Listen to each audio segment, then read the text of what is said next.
In the days of King Alfred, there lived a poor woman whose cottage was situated in a remote country village, a great many miles from London. She had been a widow some years, and had an only child named Jack, whom she indulged to a fault.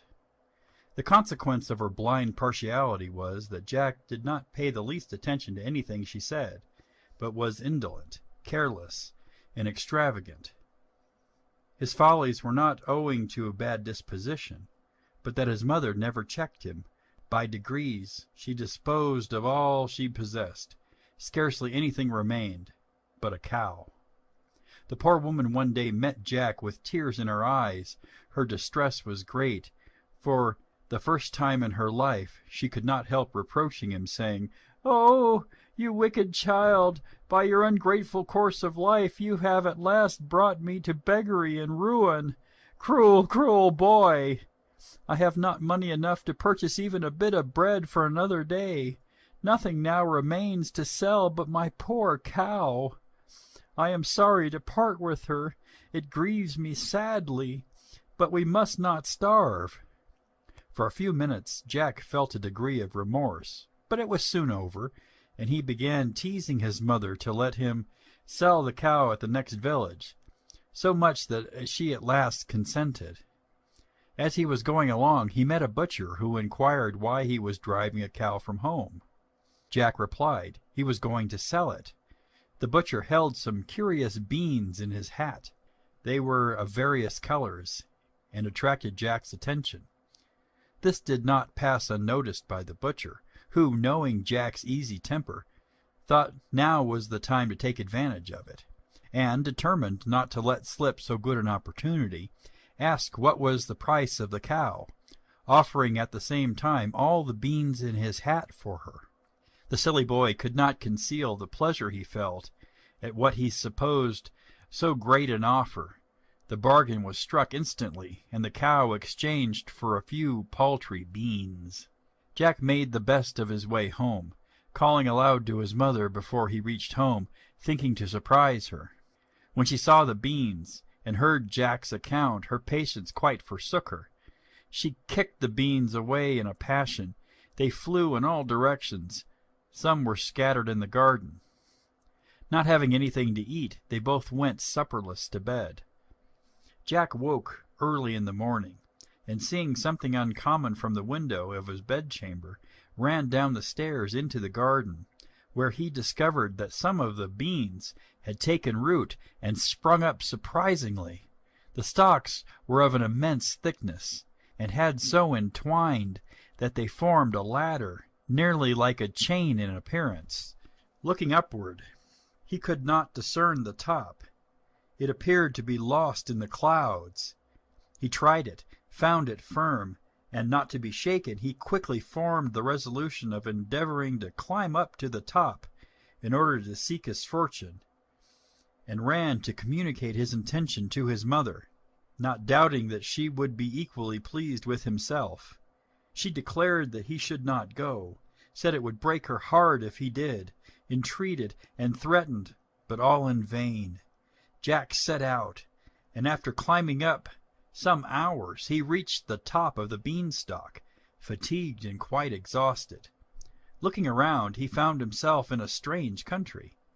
It appeared to be a desert, quite barren, not a tree, shrub, house, or living creature to be seen.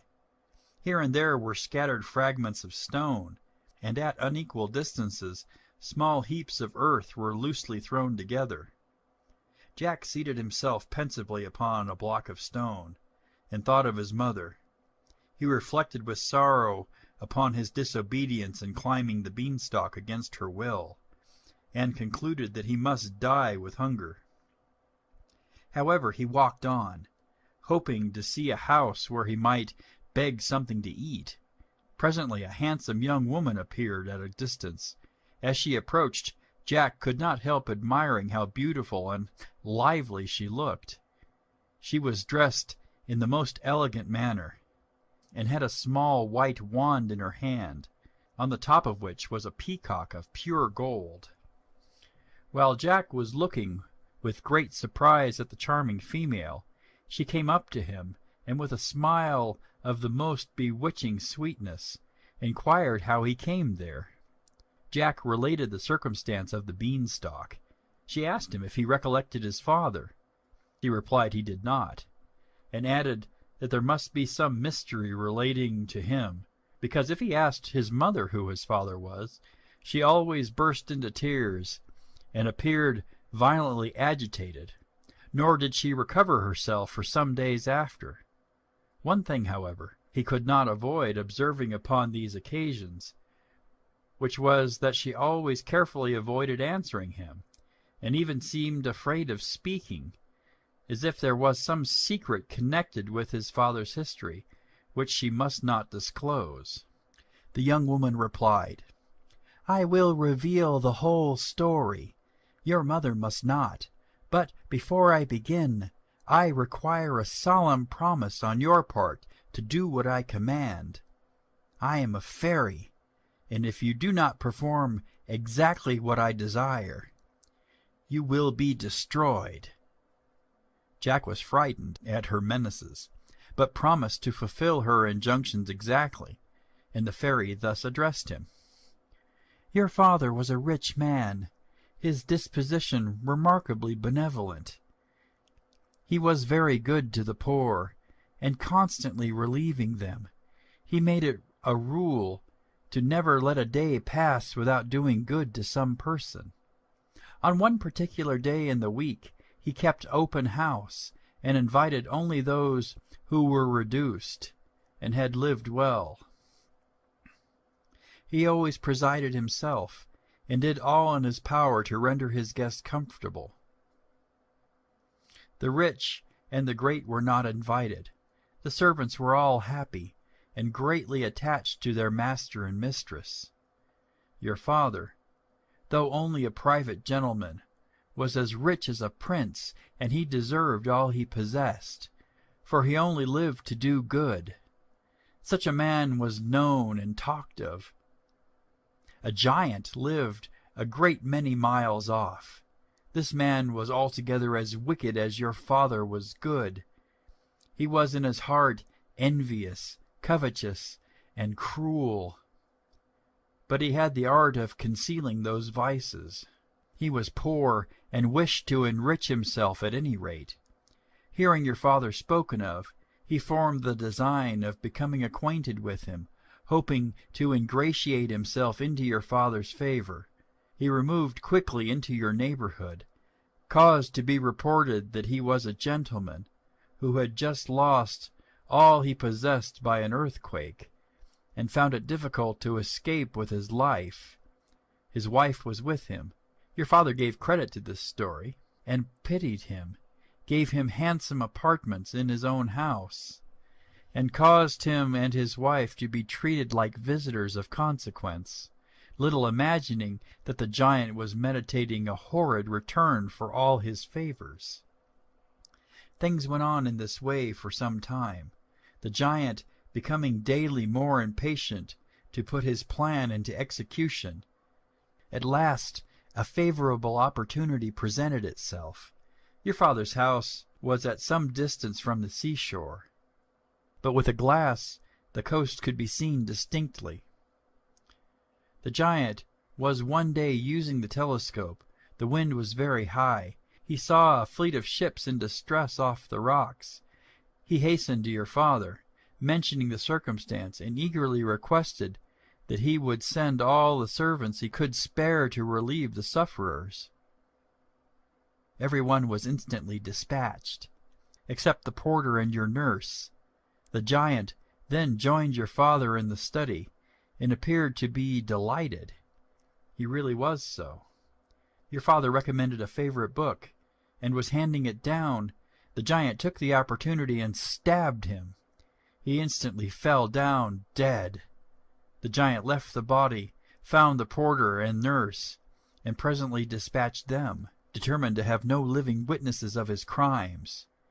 You were then only 3 months old. Your mother had you in her arms in a remote part of the house, and was ignorant to what was going on. She went into the study, but how was she shocked on discovering your father a corpse, and weltering in his blood. She was stupefied with horror and grief, and was motionless.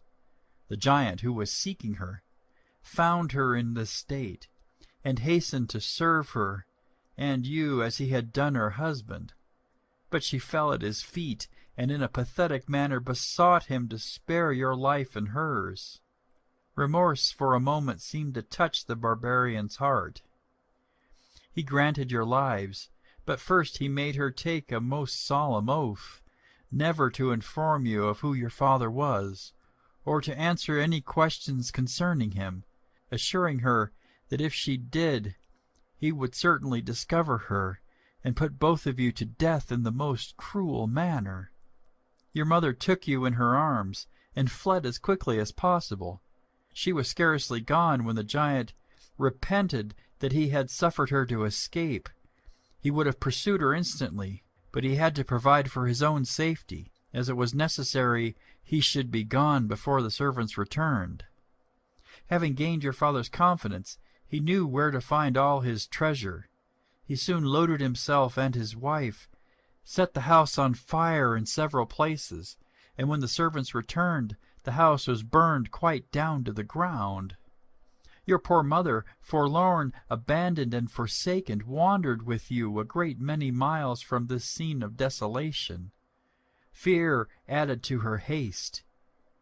She settled in the cottage where you were brought up, and it was entirely owing to her fear of the giant that she never mentioned your father to you. I became your father's guardian at his birth. But fairies have laws to which they are subject, as well as mortals. A short time before the giant went to your father's, I transgressed. My punishment was a suspension of power for a limited time, an unfortunate circumstance, as it totally prevented my succoring your father. The day in which you met the butcher, as you went to sell your mother's cow, my power was restored. It was I who secretly prompted you to take the beans in exchange for the cow. By my power the beanstalk grew to so great a height and formed a ladder. I need not add that I inspired you with a strong desire to ascend the ladder. The giant lives in this country. You are the person appointed to punish him for all his wickedness. You will have dangers and difficulties to encounter, but you must persevere in avenging the death of your father, or you will not prosper in any of your undertakings, but will always be miserable. As to the giant's possessions, you may seize on all you can, for everything he has is yours, though now you are unjustly deprived of it. One thing I desire: do not let your mother know you are acquainted with your father's history, till you see me again. Go along the direct road. You will soon see the house where your cruel enemy lives. While you do as I order you, I will protect and guard you, but remember, if you dare disobey my commands, a most dreadful punishment awaits you." When the fairy concluded, she disappeared, leaving Jack to pursue his journey. He walked on till after sunset, when, to his great joy, he espied a large mansion. This agreeable sight revived his drooping spirits. He redoubled his speed, and soon reached it. A plain-looking woman was at the door. He accosted her, begging she give him a morsel of bread and a night's lodging. She expressed the greatest surprise at seeing him, and said it was quite uncommon to see a human being near their house, for it was well known that her husband was a large and very powerful giant, and that he would never eat anything but human flesh, if he could possibly get it, that he did not think anything of walking 50 miles to procure it, usually being out the whole day for that purpose. This account greatly terrified Jack, but he still hoped to elude the giant, and therefore he again entreated the woman to take him in for one night only, and hide him where she thought proper. The good woman at last suffered herself to be persuaded, for she was of a compassionate and generous disposition, and took him into the house. First they entered a fine large hall, magnificently furnished. They then passed through several spacious rooms, all in the same style of grandeur, but they appeared to be quite forsaken and desolate. A long gallery was next. It was very dark, just light enough to show that instead of a wall on one side, there was a grating of iron, which parted off a dismal dungeon, from whence issued the groans of those poor victims whom the cruel giant reserved in confinement for his own voracious appetite. Poor Jack was half dead with fear, and would have given the world to have been with his mother again, for he now began to fear that he should never see her more, and gave himself up for lost. He even mistrusted the good woman, and thought that she had led him into the house for no other purpose than to lock him up among the unfortunate people in the dungeon. At the farther end of the gallery there was a spacious kitchen, and a very excellent fire was burning in the grate. The good woman bid Jack sit down, and gave him plenty to eat and drink. Jack, not seeing anything here to make him uncomfortable, soon forgot his fear, and was just beginning to enjoy himself when he was aroused by a loud knocking at the street door, which made the whole house shake. The giant's wife ran to secure him in the oven, and then went to let her husband in. Jack heard him accost her in a voice like thunder, saying, "Wife, I smell fresh meat." "Oh, my dear," replied she, "it is nothing but the people in the dungeon." The giant appeared to believe her, and walked into the very kitchen where poor Jack was concealed, who shook, trembled, and was more terrified than he had yet been. At last the monster seated himself quietly by the fireside, whilst his wife prepared supper. By degrees Jack recovered himself sufficiently to look at the giant through a small crevice. He was quite astonished to see what an amazing quantity he devoured, and thought he would never be done eating and drinking. When supper was ended, the giant desired his wife to bring him his hen. A very beautiful hen was then brought, and placed on the table before him. Jack's curiosity was very great to see what would happen. He observed that every time the giant said, "Lay," the hen laid an egg of solid gold. The giant amused himself a long time with his hen. Meanwhile his wife went to bed. At length the giant fell asleep by the fireside, and snored like a roaring of a cannon. At daybreak Jack, finding the giant still asleep, and not likely to awaken soon, crept softly out of his hiding-place, seized the hen, and ran off with her. He met with some difficulty in finding his way out of the house, but at last he reached the road with safety. He easily found the way to the beanstalk, and descended it better and quicker than he expected. His mother was overjoyed to see him. He found her crying bitterly and lamenting his hard fate, for she concluded that he had come to some shocking end through his rashness. Jack was impatient to show his hen, and inform his mother how valuable it was. "And now, mother," said Jack, "I have brought home that which will quickly make us rich, and I hope to make you some amends for the affliction I have caused you, through my idleness, extravagance, and folly." The hen produced as many golden eggs as they desired. They sold them, and in a little time they possessed of as much riches as they wanted. For some months Jack and his mother lived very happily together. But he, being very desirous of traveling, recollecting the fairy's commands, and fearing that if he delayed she would put her threats into execution, longed to climb the beanstalk and pay the giant another visit, in order to carry away some more of his treasures, for during the time that Jack was in the giant's mansion, whilst he lay concealed in the oven, he learned from the conversation that took place between the giant and his wife that he possessed some wonderful curiosities. Jack thought of his journey again and again, but still he could not summon the resolution enough to break it to his mother, being well assured that she would endeavor to prevent his going.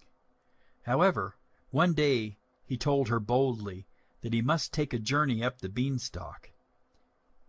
She begged and prayed him not to think of it, and tried with all her power to dissuade him. She told him that the giant's wife would certainly know him again, and that the giant would desire nothing better than to get him into his power, that he might put him to a cruel death in order to be revenged for the loss of his hen. Jack, finding all his arguments were useless, pretended to give up the point, though resolved to go at all events. He had a dress prepared which would disguise him, and something to color his skin. He thought it impossible for any one to recollect him in this dress. In a few mornings after this, he arose very early, changed his complexion, and, unperceived by anyone, climbed the beanstalk a second time. He was greatly fatigued when he reached the top, and very hungry. Having rested some time at one of the stones, he pursued his journey to the giant's mansion. He reached it late in the evening. The woman was at the door as before. Jack addressed her, at the same time telling her a pitiful tale, and requesting that she would give him some victuals and drink, and also a night's lodging. She told him, what he knew before very well, that her husband being a powerful and cruel giant, and also that she one night admitted a poor, hungry, friendless boy, who was half dead with traveling, that the little ungrateful fellow had stolen one of the giant's treasures, and ever since that her husband had been worse than before, used her very cruelly, and continually upbraided her for being the cause of his misfortune. Jack was at no loss to discover that he was attending to the account of a story in which he was the principal actor. He did his best to persuade the good woman to admit him, but found it a very hard task. At last she consented, and as she led the way, Jack observed that everything was just as he had found it before. She took him into the kitchen, and after he had done eating and drinking, she hid him in an old lumber closet. The giant returned at the usual time, and walked in so heavily that the house was shaken to its foundation. He seated himself by the fire, and soon after exclaimed, "Wife, I smell fresh meat." The wife replied, it was the crows, who had brought a piece of raw meat and left it on the top of the house. Whilst supper was preparing, the giant was very ill-tempered and impatient, frequently lifting up his hand to strike his wife, for not being quick enough. She, however, was always so fortunate as to elude the blow. He was also continually upbraiding her with the loss of his wonderful hen. The giant at last, having ended his voracious supper, and eaten till he was quite satisfied, said to his wife, "I must have something to amuse me, either my bars of money or my harp." After a great deal of ill humor, and having teased his wife some, he commanded her to bring down his bags of gold and silver. Jack, as before, peeped out of his hiding-place, and presently his wife brought 2 bags into the room.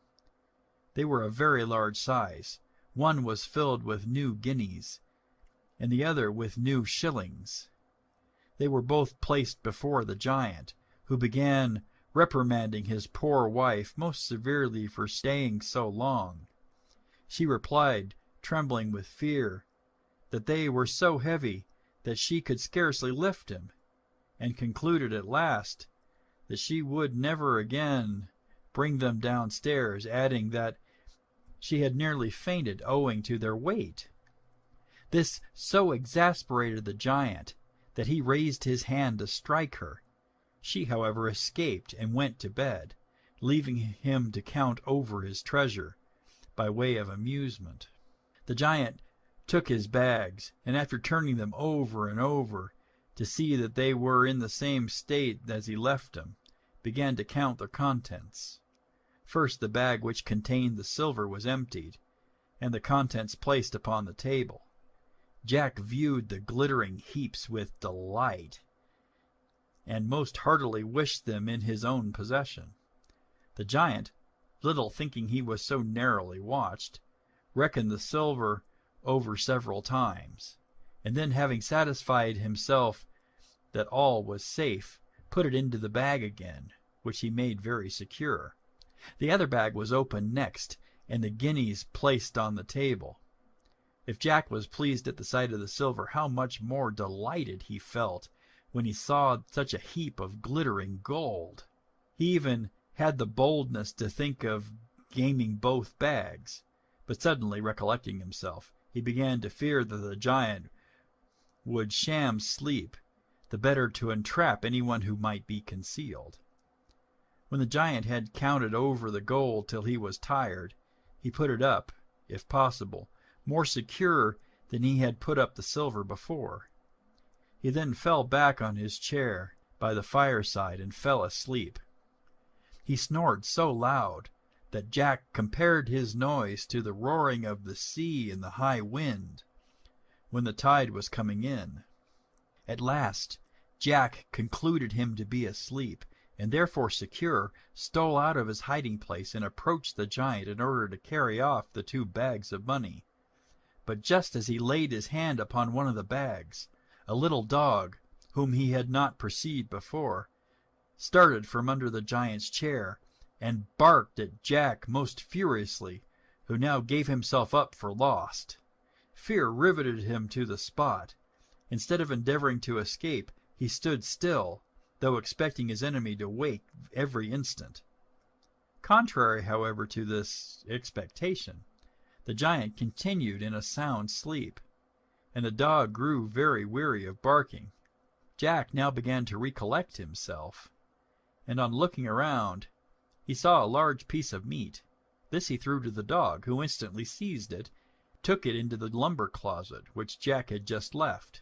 Finding himself delivered from a noisy and troublesome enemy, and seeing the giant did not awake, Jack boldly seized the bags, and throwing them over his shoulders, ran out of the kitchen. He reached the street door in safety, and found it quite daylight. In his way to the top of the beanstalk, he found himself greatly incommoded by the weight of the money bags, and really they were so heavy that he could scarcely carry them. Jack was overjoyed when he found himself near the beanstalk. He soon reached the bottom, and immediately ran to seek his mother. To his great surprise, the cottage was deserted. He ran from one room to another without being able to find anyone. He then hastened into the village, hoping to see some of the neighbors who could inform him where he could find his mother. An old woman at last directed him to a neighboring house, where she was ill of a fever. He was greatly shocked on finding her apparently dying, and could scarcely bear his own reflections on knowing himself to be the cause. On being informed of our hero's safe return, his mother by degrees revived, and gradually recovered. Jack presented her with his 2 valuable bags. They lived happily and comfortably. The cottage was rebuilt and well furnished. For 3 years Jack heard no more of the beanstalk, but he could not forget it, though he feared making his mother unhappy. She would not mention the hated beanstalk, lest it should remind him of taking another journey. Notwithstanding the comforts Jack enjoyed at home, his mind dwelled continually upon the beanstalk, for the fairy's menaces, in case of his disobedience, were ever present in his mind, and prevented him from being happy. He could think of nothing else. It was in vain endeavoring to amuse himself. He became thoughtful, and would arise at the first dawn of day and view the beanstalk for hours together. His mother saw that something preyed heavily upon his mind, and endeavored to discover the cause, but Jack knew too well what the consequence would be, should she succeed. He did his utmost, therefore, to conquer the great desire he had for another journey up the beanstalk. Finding, however, that his inclination grew too powerful for him, he began to make secret preparations for his journey, and on the longest day arose as soon as it was light, ascended the beanstalk, and reached the top with some little trouble. He found the road, journey, etc., much as it was on his 2 former times. He arrived at the giant's mansion in the evening, and found his wife standing as usual at the door. Jack had disguised himself so completely that she did not appear to have the least recollection of him. However, when he pleaded hunger and poverty in order to gain admittance, he found it very difficult to persuade her. At last he prevailed, and was concealed in the copper. When the giant returned, he said, "I smell fresh meat." But Jack felt quite composed, as he had said so before, and had been soon satisfied. However, the giant started up suddenly, and notwithstanding all his wife could say, he searched around the room. Whilst he was going forward, Jack was exceedingly terrified, and ready to die with fear, wishing himself at home 1,000 times. But when the giant approached the copper, and put his hand upon the lid, Jack thought his death was certain. The giant ended his search there without moving the lid, and seated himself quietly by the fireside. This fright nearly overcame poor Jack. He was afraid of moving or even breathing, lest he should be discovered. The giant at last ate a hearty supper. When he had finished, he commanded his wife to fetch down his harp. Jack peeped under the copper lid, and soon saw the most beautiful harp that could be imagined. It was placed by the giant on the table, who said, "Play," and it instantly played of its own accord, without being touched. The music was uncommonly fine. Jack was delighted, and felt more anxious to get the harp into his possession than either of the former treasures. The giant's soul was not attuned to harmony, and the music soon lulled him into a sound sleep. Now, therefore, it was time to carry off the harp. As the giant appeared to be in a more profound sleep than usual, Jack soon determined. He got out of the copper and seized the harp. The harp was enchanted by a fairy. It called out loudly, "Master! Master!" The giant awoke, stood up, and tried to pursue Jack, but he had drank so much that he could hardly stand. Poor Jack ran as fast as he could. In a little time the giant recovered sufficiently to walk slowly, or rather to reel after him. Had he been sober, he must have overtaken Jack instantly, but as he then was, Jack contrived to be the first to the top of the beanstalk.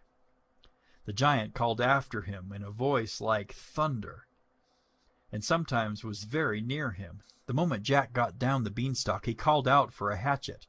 One was brought him directly. Just at that instant the giant was beginning to descend, but Jack, with his hatchet, cut the beanstalk close off at the root, which made the giant fall headlong into the garden. The fall killed him, thereby releasing the world from a barbarous enemy. Jack's mother was delighted when she saw the beanstalk destroyed. At this instant the fairy appeared.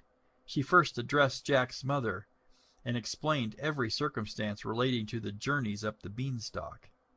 The fairy charged Jack to be dutiful to his mother, and to follow his father's good example, which was the only way to be happy. She then disappeared. Jack heartily begged his mother's pardon for all the sorrow and affliction he had caused her, promising most faithfully to be very dutiful and obedient to her for the future.